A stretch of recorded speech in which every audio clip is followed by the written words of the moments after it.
Welcome to the Daily Deuce. I'm Gary Graves from snowy, icy Kentucky, where we have clogged roads and a new coach at the University of Kentucky. John Webster in Maryland, how you doing? Understand it's snowy there. Is it just as cold here? Do you have snowy roads or schools closed and all that stuff there too? You got well, it's cold here. It's precipitation. And you ask, is it cold? Gary, what's my motto? If it's not 95, it's cold. So it's nowhere near 95. So it's Mm. cold. So but it's still a good day in sports, still a wonderful week.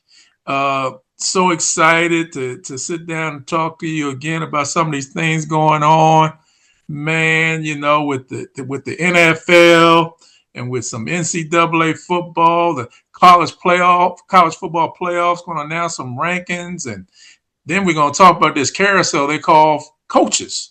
We're going to talk about that a little bit, but let's Hmm. start off with the NFL, man. Let's What?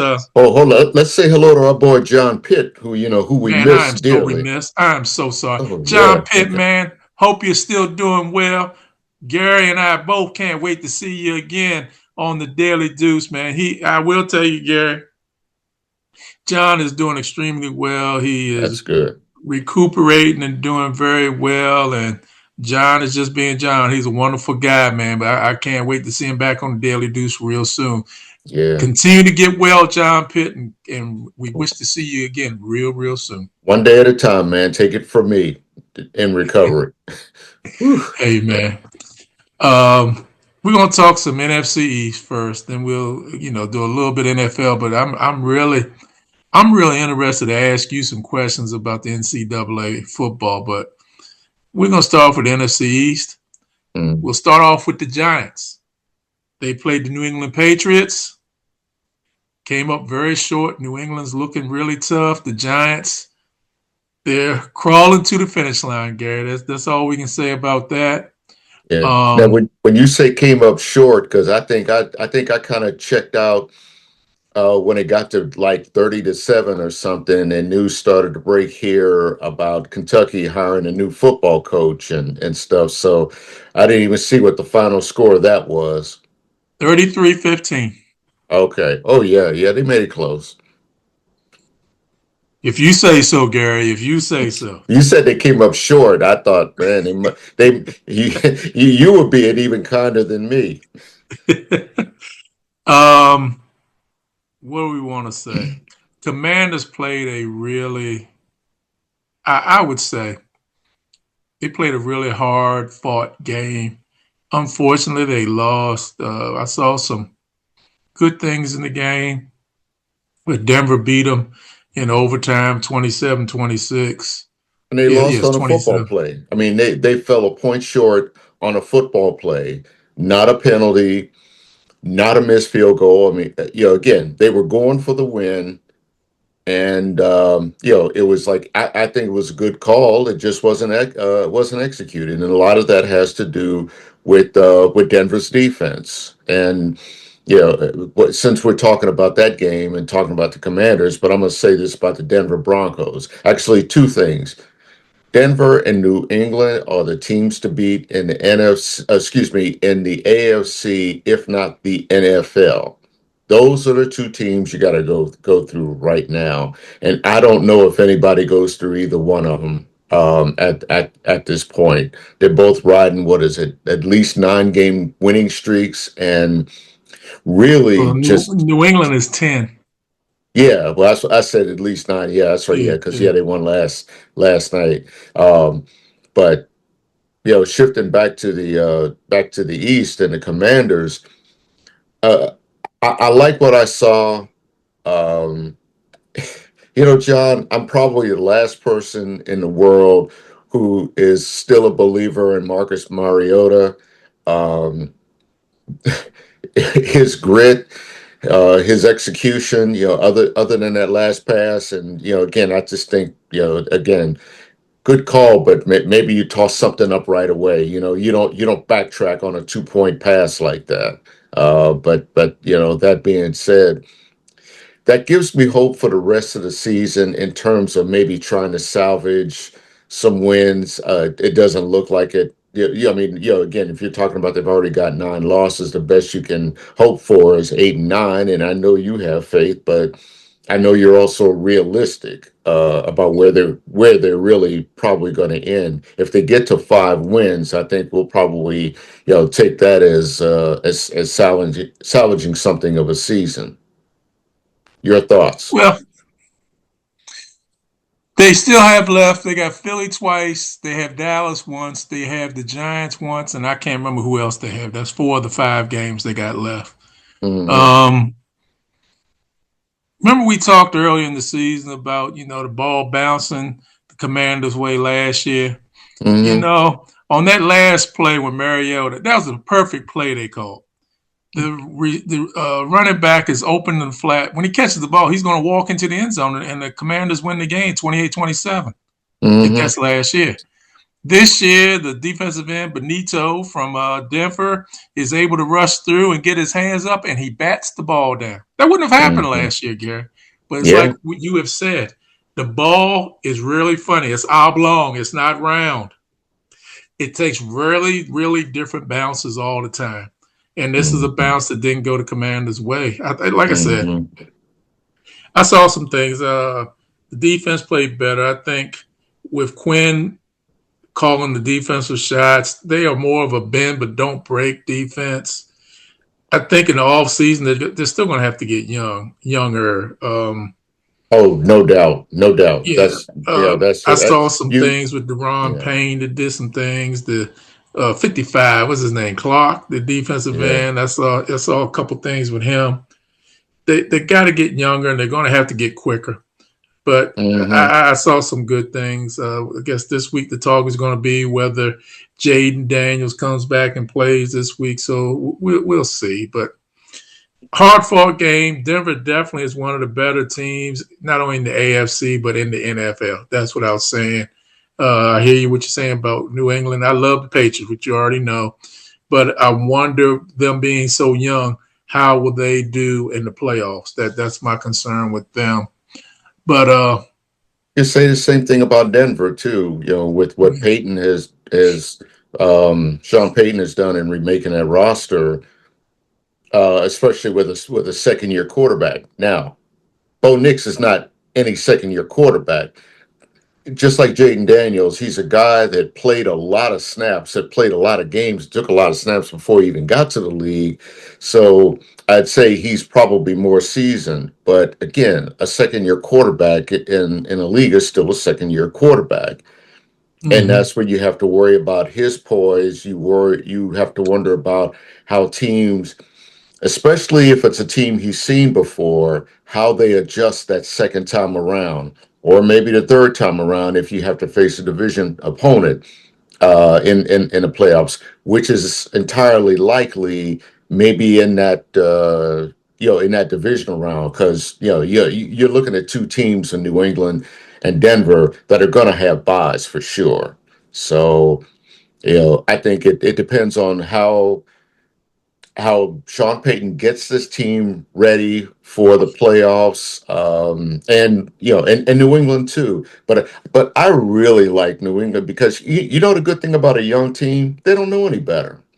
They they really don't know any better. They have to learn at some point, and they might learn in the playoffs. But I mean, what I saw in that first half last night was just a team that was just playing with abandon, and it's like, they just don't know any better. They don't know they're not supposed to be this good. They don't know that they're supposed to jump all over a team with 30 points in the first half, and it seemed like 30 points in the first quarter. The way that was going back and forth, the way they were going up and down the field, rather.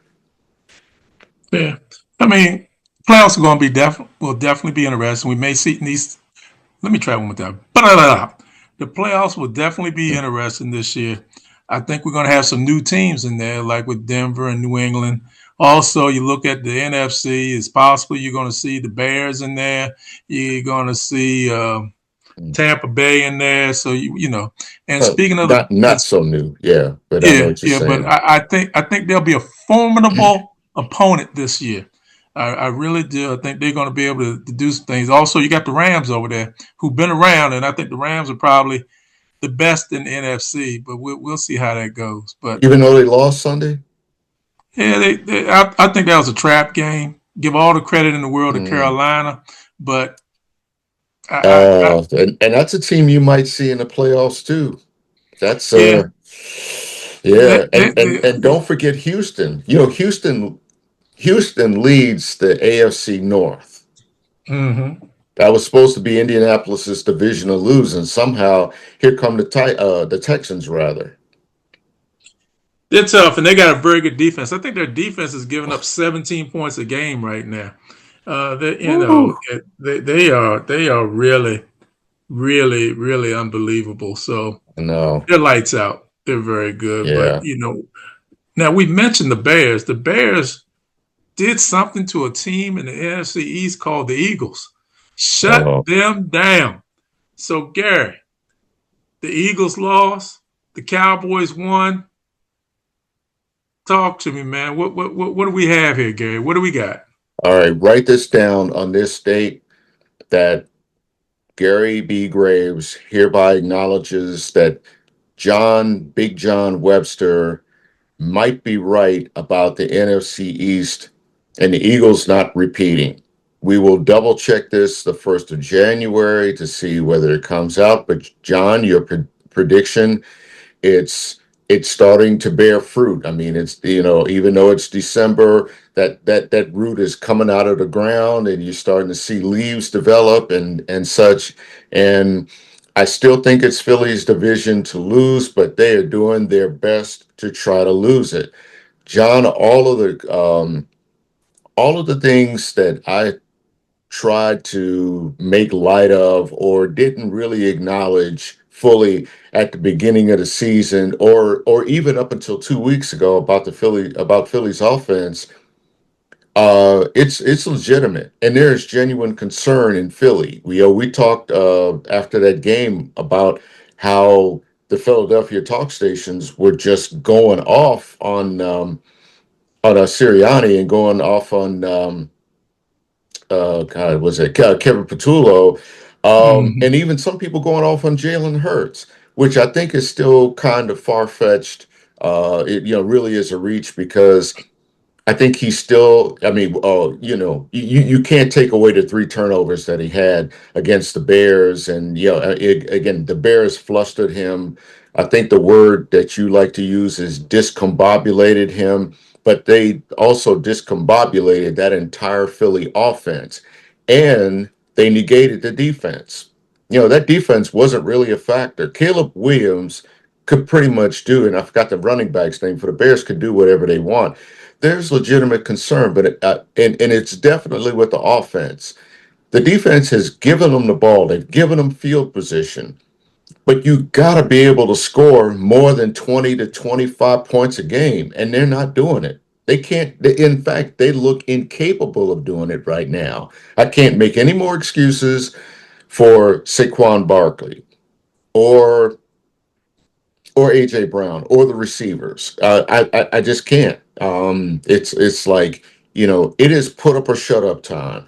If you are the defending Super Bowl champions, you got to prove it, and you got to prove it with your strengths, with all of those weapons that you have that you've been touting for the last 2 3 years. You got to put them to use. And I don't know what you got to do. Maybe put it more in Jalen Hurts's hands, so to speak, to make something happen. They need a spark right now because teams aren't fooled by Saquon Barkley. They're not fooled by their wide receivers. I don't know if they're necessarily fooled by Jalen Hurts, but because he can do two things, he can throw and run, he is still a threat. And if you account for, say, one threat in Saquon Barkley, that leaves another threat in Jalen Hurts. And that's what you have to really, really look out for if you're playing Philly. Philly has to do that. They have to figure out a way to utilize, maximize whatever kind of eyes you want to use, all of those weapons that they have, because right now they are stagnant and they are very, very predictable. Well, Apologies to my brother-in-law, but he might agree. They have some problems this week. They go to I'm going to say San Diego again, Gary. They're going to LA to play the Chargers. I think that could be a very tough game for them. Mhm. After they play the Chargers, they let's see who else they have here. The Chargers, then they have the Chargers, then they play the Raiders, the Commanders, Buffalo Commanders. That's 1, 2, 3, 4. I think they can go 3-2. I think they lose to the Chargers. I think they lose to Buffalo. Um, and go 3-2. Yeah. So we, So we, you we'll so you got them sweeping the Commanders, even with some of the encouraging signs that we saw the other night. not sure, Gary. That could be a trap game for the Eagles because the Hmm. Commanders don't have anything to lose, so they'll do all sorts of funky stuff out there. Yeah. And that's the worst time to play a team when they don't have anything to lose and they'll just do all sorts of different plays. Hey, they don't care. Yeah. Yeah. I So mean, yeah. Spoilers. They don't care. The spoilers are trying to salvage the best record possible. Yeah, and the Washington spoilers. Hopefully, they live up to that name because we can't call them commanders. They can't command anything right now, but they can sure play spoiler if they wanted to. well, somebody that doesn't have to play spoiler right now, they can still be in the thick of things with the Cowboys. They had a great win against the Kansas City Chiefs on Thanksgiving Day. They're coming back this week and they're playing Thursday night against the Detroit Lions. Hey, man, Yeah. Dallas is Yeah. dangerous, Gary. They're dangerous. What do you Yeah, think? I agree. They are dangerous. I still think you're talking about what, 2 games. I guess you could say mathematically they can make up those 2 games. It's just they've got to win Thursday night. I mean, essentially they have to win out to really have any kind of shot at that division and making your prediction come true. The problem is they will face a Detroit team that is desperate right now. And we never thought we would say that. We looked at them as possibly the class of the NFC along with Philly, but they're struggling too. I mean, I think they're a 500 team. And I never thought I would see that with the kind of squad that we saw last year. Really the last the 2 previous years. But here we are talking about a team that's what, 6-5 or 6-6. Six, Um, 5-1. Well, oh, you talking about Dallas? Yeah, yeah, Right. okay. But I was talking about, like, say, Detroit, being Oh, Detroit. yeah, Okay, yeah, Detroit. Detroit being 6-6, and really on the outside looking in, of course the chart will say that they're in the hunt, but really in the hunt just means you're on the outside looking in on the playoffs, and again, Dallas, their stock is rising. I mean, I really feel like, gosh, I can't believe I'm saying this, but they're really looking good. They look like a team. Man, it hurts to say that. Oh, my throat hurts enough this morning, but Hey, but man. but But but but hey, but hey, but think it, about it this. is it is what it is, John. I'll just say it like that. But again, Dallas's challenge is that they've got to win out. There's really no room for error because if they fall to 500, then that puts them, I'll say at least 2.5 games back. If Philly wins, if Philly figures out how to right the ship and win, then you're talking about a 3-game lead with basically 4 to play. Yeah, yeah. Well, this is going to be an interesting race coming down the stretch. Detroit also is sitting at 7-5, so we'll see what they're going. I think Detroit now all they have a chance for is a wild card. I think it's either going to be Green Bay or Chicago taking that division. Over in the Yeah, NFC East, I think it's a key game this week, not only for the Cowboys, but I think it's a key game for the Eagles when they go to play the Chargers. So we'll see, yeah. Gary. We'll see. Yeah, and I almost said San Diego myself, but the Chargers are a team.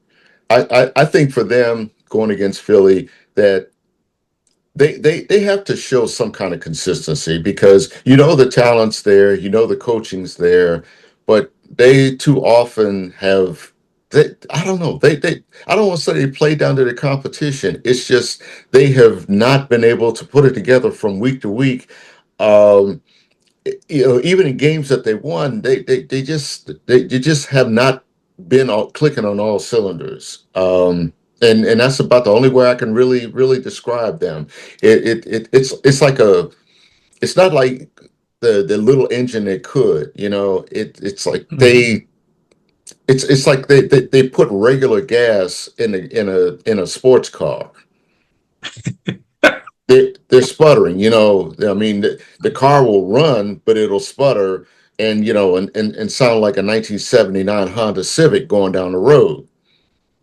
Wow. I remember I used to have a Honda Civic back in the day.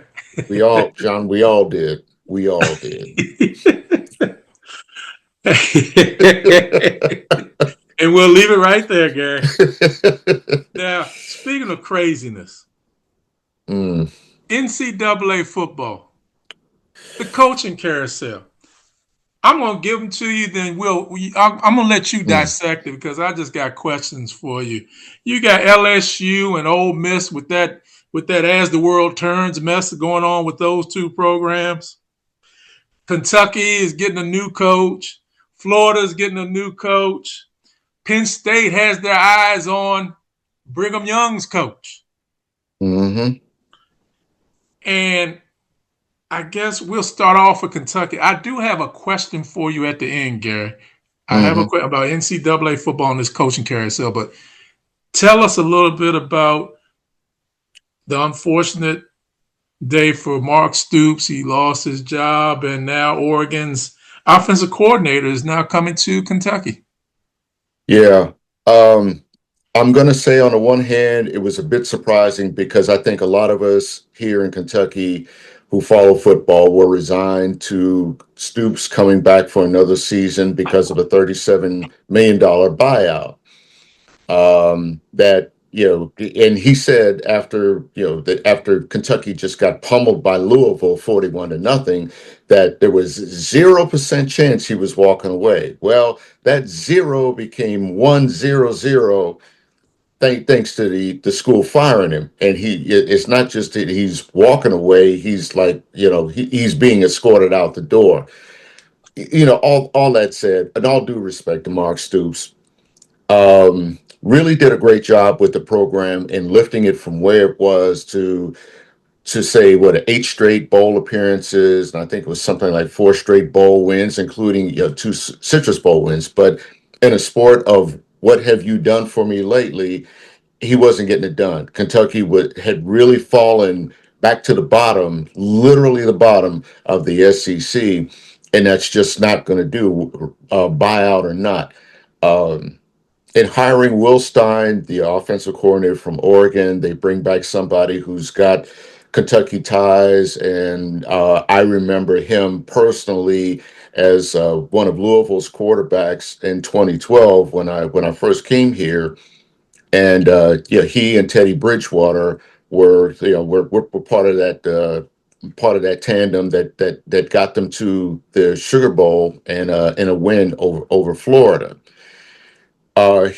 And really, when I saw his name come up as a candidate, I thought that's a good hire because you have to remember the two quarterbacks that he sent to the league. One of which is Bo Nix. God, I'm trying to think was it Justin Herbert? No, wait a minute. Well, I'm trying to remember they who sent else he had. I'm Oregon trying to sent a remember few who. quarterbacks to the pros.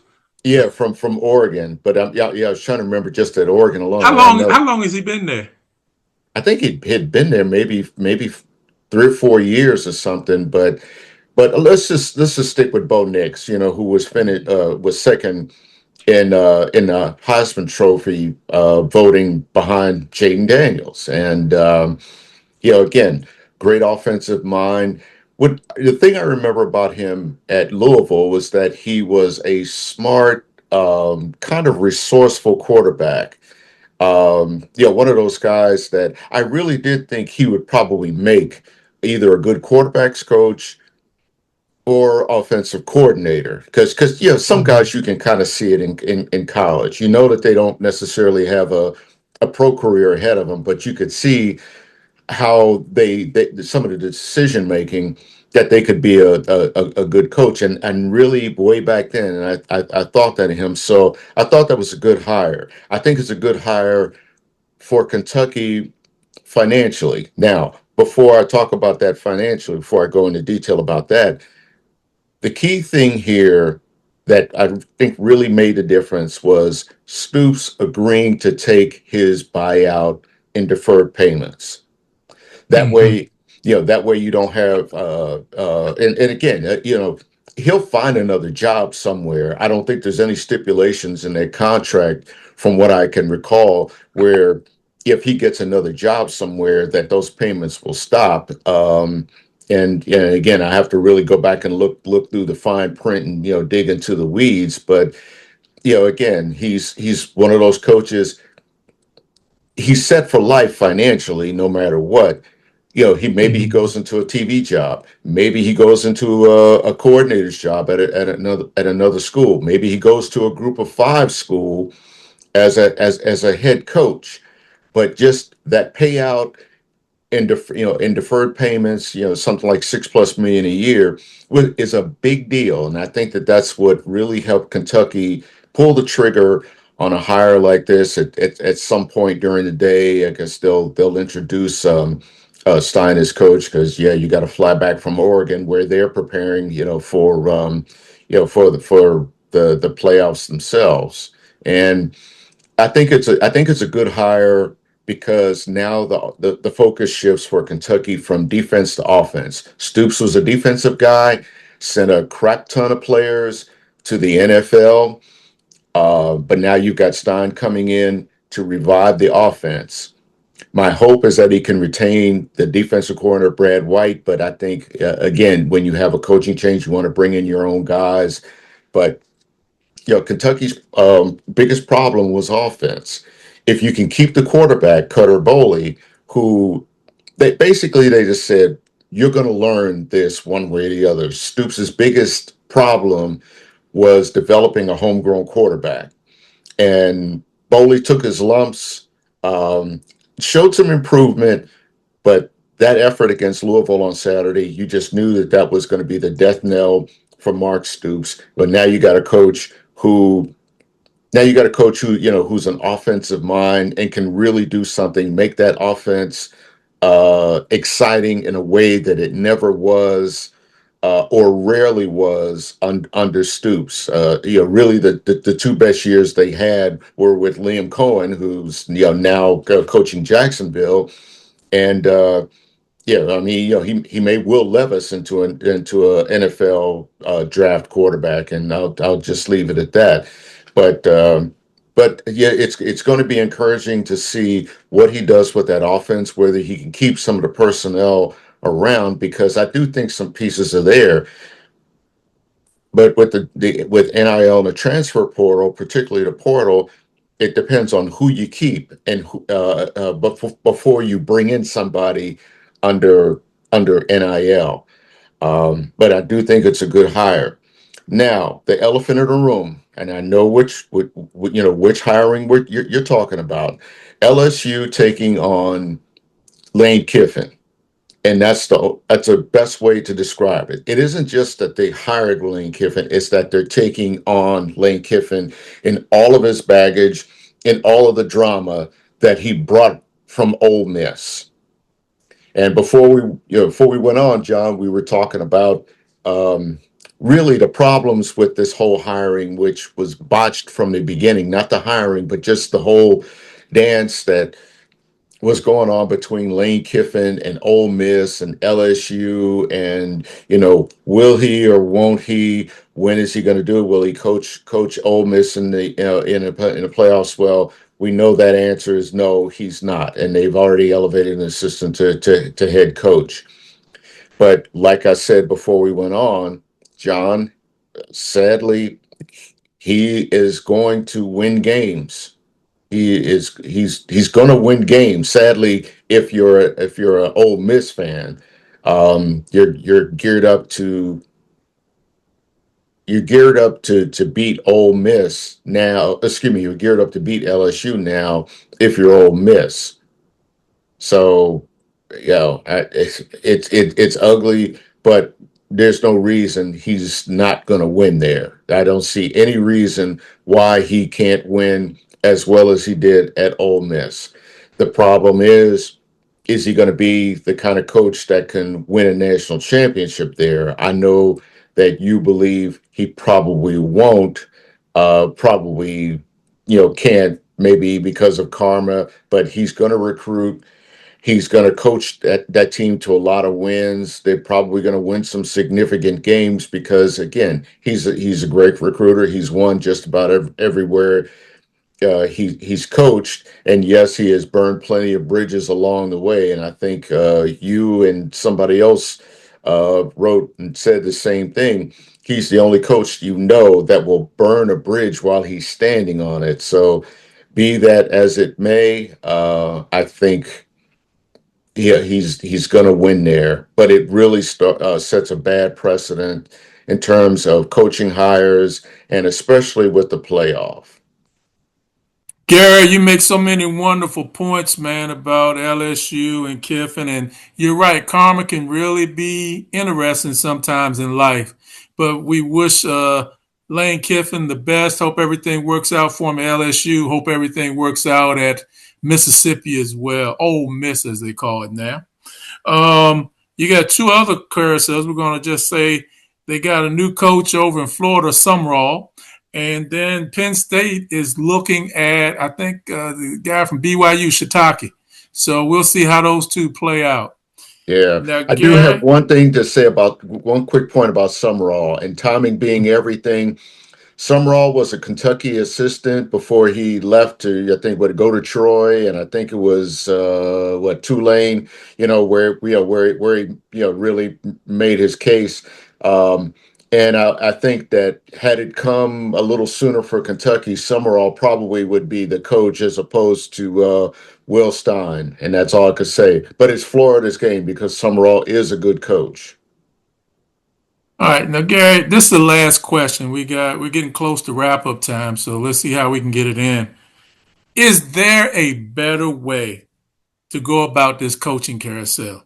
And what I'm trying to ask is you have coaches right now who are getting jobs and moving to schools, and the seasons aren't over for some of these schools. Is there a better way to do this, man? Yeah, well, as we've discussed over the years, it's about the recruiting, the signing period, which remember it was moved up from February to December, so you have a lot of coaches that make their decisions and schools that make their decisions based on that. I think if you back it up maybe to the old. The old deadline, the old period, that you can keep teams together, especially with the college football playoff. Same with, I think it was, coaches should not be able to leave before their bowl games. I'll put it that way. Um, and I'll probably just leave it at that. You probably know more about the deadlines than I do, but I think if you went to the lengths to create this playoff to put integrity in the post game and excuse me postseason and championship situation. You have to let coaches coach. You have to let schools recruit on a normal basis. NIL and the transfer portal, and that's another thing. The transfer portal. Maybe they need to back that up a little bit more so you can keep teams together for the playoff, and it can go into January with the guys, dancing with who brung them. Well, as always, Gary, you bring it strong to the mic. You bring black coffee, no chaser, and that's exactly what we need, man. So now, Gary, go ahead and take us home. Well, John, let's see. Where do we start? Okay, this weekend we've got conference championships galore that will essentially shape the college football playoff. Um, I think the one that's really, really intriguing is here in the SEC between Georgia and Alabama. Who saw that matchup coming? Especially with Yep. Alabama at the beginning of the year, and um, all the talk about, Kalen DeBoer and whether he lost the program, here he is. He's got Alabama in position to win possibly another SEC title. Um, and really, well, okay, I said that was the most intriguing, maybe because of Alabama, but the other one everybody's going to be watching is Ohio State versus Indiana. Ohio State handled its business against Michigan, but here's Indiana that has a chance to really prove how good it is, maybe even look at, say, a number one seeding if they can win this one out. Because I think if they can win, they'll be in something of a catbird seat. Of course, they got to play it and prove it in the playoff, but and they'll be at home no matter what, or what is it? Yeah, they'll have a bye no matter what. But I think if they can win the Big Ten, that will do wonders for the program and really make this playoff a lot more interesting. Well, another great week in sports, man. Gary also said we got a lot of exciting games coming up. My eyes is going to be on Georgia and Alabama this weekend. I normally root for Alabama. I'll be rooting for Georgia this weekend, and also we got what is it? Texas Tech and Brigham Young. I will be rooting for Texas Tech in that game. Reason is all I have to do is say two words: Notre Dame. That explains to you why I'm rooting for who I'm Hmm. rooting for on Yes, indeed. Saturday. Um, Also, watch some NBA basketball. You got some exciting college basketball coming up on the men's side. I think it's Duke and Michigan State, 11:30 on a Saturday morning. I had breakfast with Kim, and then I'm sitting down after we had breakfast. I'm watching some basketball, man. I'm Yeah. excited about that, man. Oh, hey, And wait a then, minute. We got a good one. We got some good ones coming up this week with the SEC, ACC Biggies. Excuse me, SEC ACC Challenge. mm-hmm, Kentucky plays North Carolina tonight. That's one mm-hmm. good game. Louisville visits Arkansas tomorrow. Good games there. And on the women's side, South Carolina comes to Louisville, right in my backyard. So, you got the two power conferences going at it. Excuse me. And so, yeah, that's another thing to watch. But come back, watch us, come see us. We'll talk about it, and we'll give you an idea of what to look ahead to. You all, thanks for watching. And above all else, watch some sports and come back and see us again real soon. Take care.